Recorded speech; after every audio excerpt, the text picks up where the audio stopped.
So ఈ ఏలియా కూడా ఖచ్చితంగా మీరు చూసినట్లయితే వాక్యాన్ని సరిగా విభజించాడు ఆయన. హల్లెలూయా. ఆయన వాక్యంలో ఆయన సిద్ధాంతాల్లో ఎక్కడ కూడా లోపం లేదండి.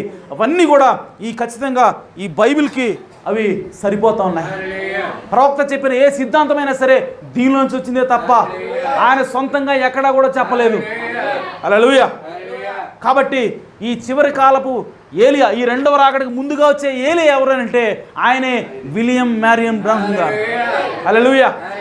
కాబట్టి ప్రియ సోదరి సోదరులారా, దేవుడు ఎప్పుడు కూడా తన పద్ధతులను మార్చడు. దేవుడు ఎప్పుడు కూడా ఒకటే రీతిగా ఉంటాడు. మొదటి రాకడ ముందు ఏ విధంగా అయితే జరిగిందో రెండవ రాకడ ముందు కూడా అలాగే జరుగుతుంది.